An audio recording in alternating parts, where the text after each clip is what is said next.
Hello everyone, I'm Philip Patino. I'm Sammy Olsen. Steven Patino. And we're the Sustainable Cool Ranch. We threw an audible today and decided to call ourselves the Sustainable Cool Ranchers because that makes more sense, you know, kind of makes us more people instead of just a place. We are also here joined today by Alana King. She's in the back next to Doc. She is the owner of this amazing ranch that we're going to show right here.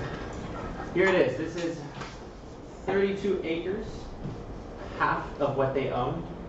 Alana and her family own a 64-acre farm, so the other half you guys will see, I think, in 2 weeks? A week from Thursday. A week from Thursday, so a week and a half, you guys will see the other half.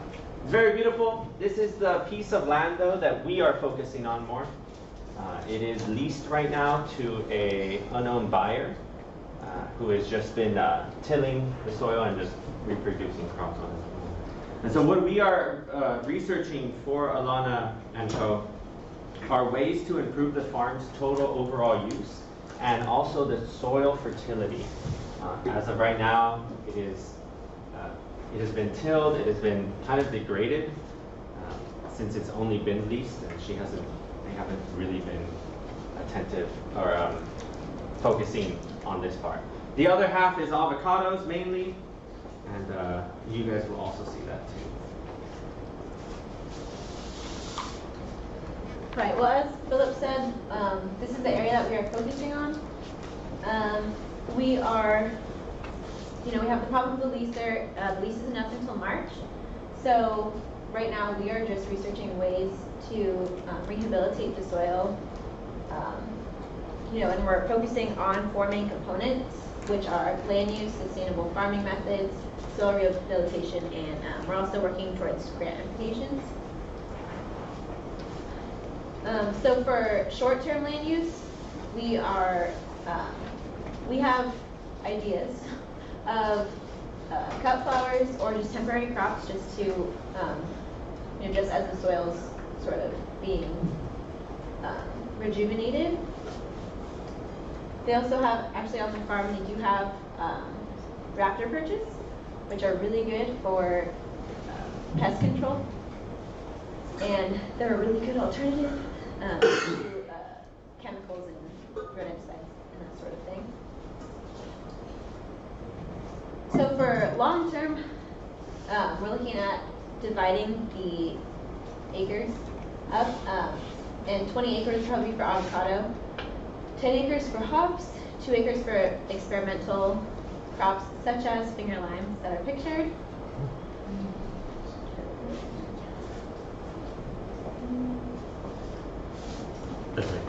Yeah. So the second part of our research that we've been doing in order to try to make this piece of land that we saw more long-term is implementing ways that can be sustainable. So already on their piece of land, on the 32 that they do have more control of right now, they are actually implementing and kind of researching new ways that they can try to make their dead land, I'm just going to call it that, more sustainable and more, I guess, rejuvenated. And so some of this, we had the opportunity to get there already. And we met this guy, beautiful little dog. Oh, I can't say later. Right, and so we were behind them are the avocado orchards. You'll see him. He's a barker. Just warning, don't worry about it.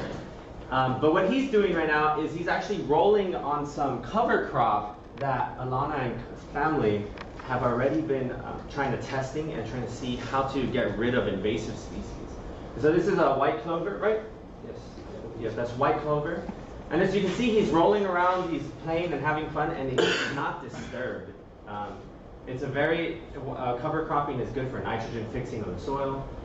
It's very tolerable in traffic, and it does smother all invasive species. It's better than pesticide use, and again, just like in the other farm, it's kind of degrading the soil. The more pesticides they use, the more pesticides that it's bringing up, and right now, it's almost dead. The only thing that's actually kind of rejuvenating and making product on that 32 acres that is dead is more pesticides, which is kind of just artificial, if you ask me. Another type of, if you also saw, I'm gonna just go back real fast. This is tilled land. And another thing that Alana and company are trying to research is how would it look if it's not tilled? Already tilling, from the research I've done, will prevent erosion from happening. And it can also help fix the nitrogen levels in there. Another thing that they want to do is implement pigs, and so I've been researching ways to do that. How many can do that? And this is for the invasive species of nutshell. That's a cute little guy, but just fair warning that they'll probably look like that when we have them. So just fair warning, I've been researching a lot, and they always look like that. But I like this picture more. They're just a little cuter. And so the other threat that these species have is more predators to come into the land. They're probably tearing up the field. So what the proposed project would be is they would create a solar energy fence, wired fence, that will prevent pigs from being eaten and taken up.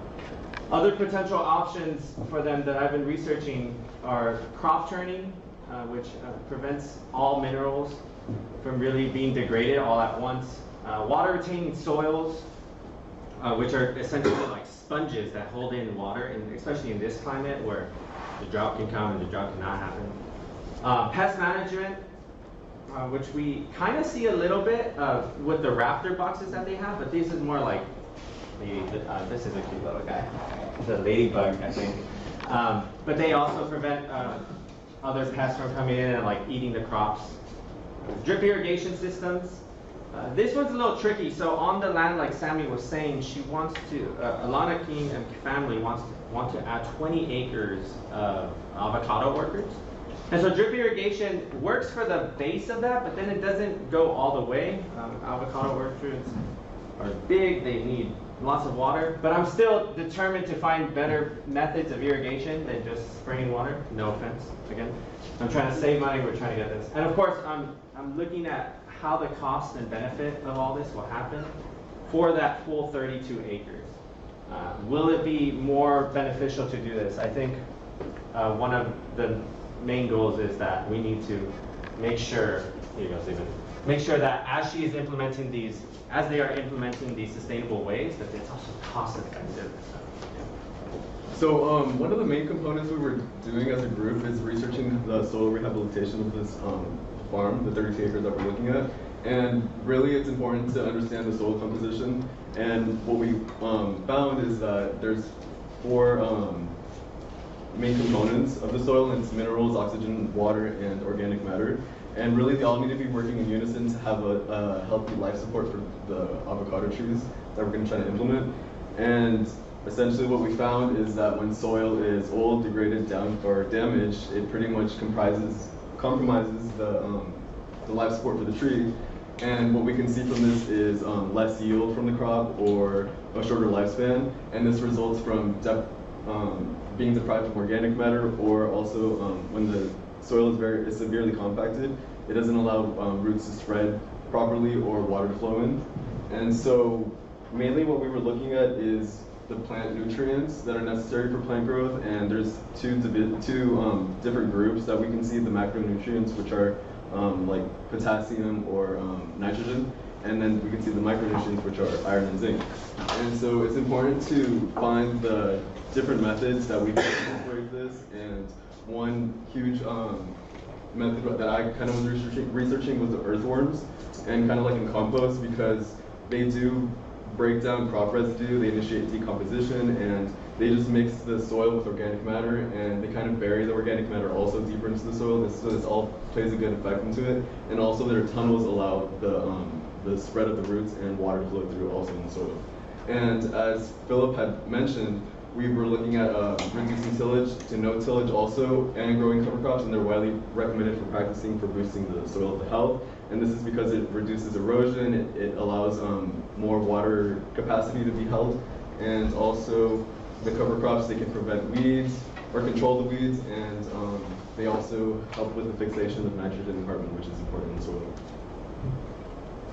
And so I'll pass it off to Sammy so she can discuss the grant proposals that we've been working on.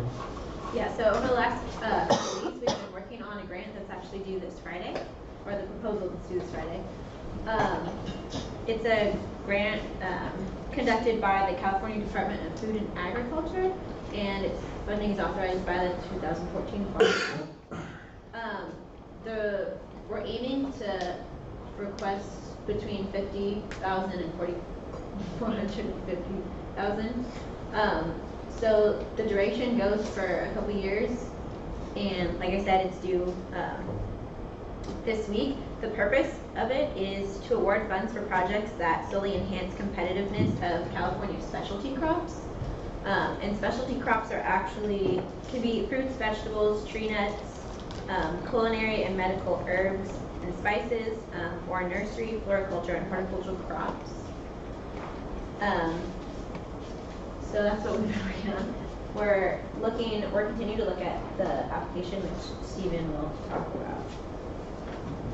So here's kind of like a flow chart of the way the process goes. And so right now we're at the concept proposal submission, and like Sammy said, this is due this Friday. And so what this kind of looks at is it's asking for like project description, the goals, the beneficiaries, the budgets, and we've been working and working tirelessly to kind of get this in by Friday. So we're in a kind of a time crunch right now. We actually had a phone conference with Alana and trying to resolve some of the issues we were finding in the application. And then once we submit it, it goes to 2 reviews: the admin review, which is conducted by the CDFA, and the technical review, which is conducted by a technical review committee. And then after that, it goes to either unsuccessful applicants or successful applicants, and then just the process continues to here, which hopefully we can get to. And here are kind of the dates. So right now, like I said, we're trying to aim for this submission by this Friday, and then after that, we hear back in January to see if we can move on to the next step in the process. And some of the challenges we kind of came across were like the funding category. So we were kind of looking at and thinking that it was going to be more of the market enhancement part, because we're trying to implement avocado trees when we take over the 32 acres. And there was a lot of controversial rules because it said that you cannot be trying to expand your farm or compete with others. So that was very controversial because the purpose of the grant is to increase competitiveness of specialty crops. So we were kind of confused on that part, and we had a phone conference with Alana, and we kind of decided that it's better to go like the educational and training kind of route, because we are students and we're trying to figure out how to do sustainable practices and stuff like that. So also like kind of like the budget kind of things, because we weren't able to find necessarily so much information on avocado budget templates, I guess, and then hops also. So those are kind of some challenges we're going through right now and trying to resolve by Friday so we can get in our submission. So I'll hand it off to Philip so we can conclude our presentation. So these are just the updated timeline of where we are. As I said, this is an important day. As my colleague said, November 2nd, we're trying to get that proposal in. It is an actual federal grant. We believe we can, and we actually know that we believe that we will make it to the next stage with the implementation. So be praying for us, because that'll be time crunch. Please, I mean it. We want to do good. So this is, yeah. And then at the end of all this, we do also plan on giving a recommendation page. There is leeway from November 2nd to January. It's not like we're just going to take the time off and just we did our grant. No. We do want to propose that grant for Alana, and we will have a recommendation page with probably Excel sheet or Google Sheets in order to, with a cost breakdown of all the methods that we've been finding, how much it'll cost for a full 32 acres, 20 acres, 10 acres. We'll simplify it. We'll try and outline it out for everyone, for her and company. And yeah, so that's where we are, and this is what we're gonna do. Hopefully, be praying. Hey, thanks, Steve.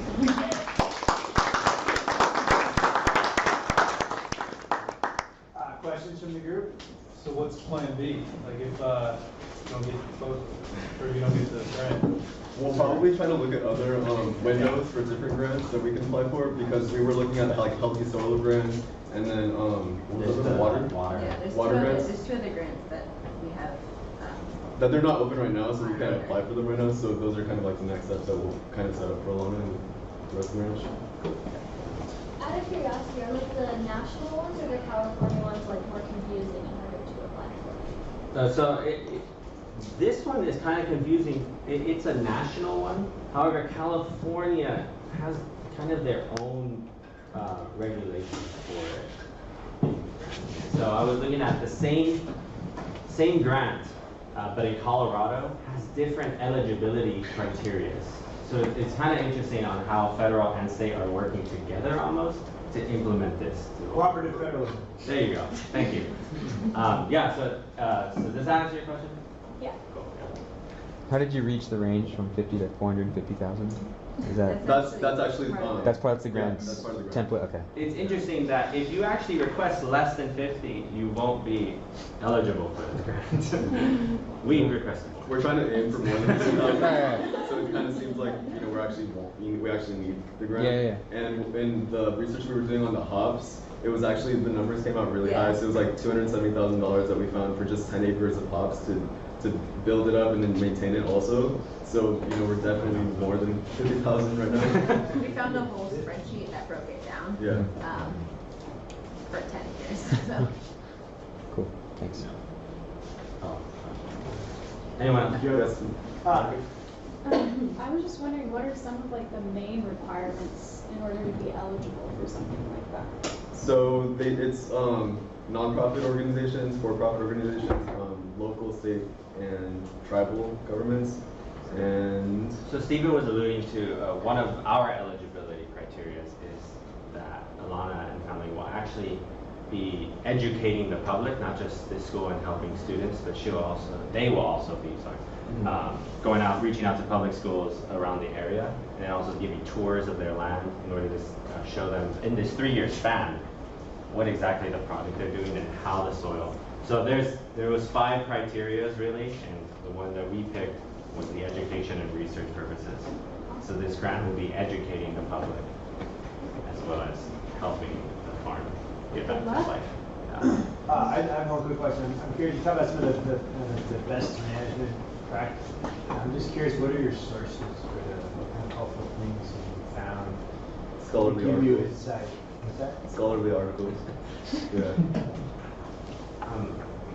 The federal, it's actually interesting for most sustainable farming methods. I've been led to a lot of federal websites, so it's curious how they actually have a lot. The federal government actually has a lot of resources that actually link to also scholarly articles and real research done by scientists.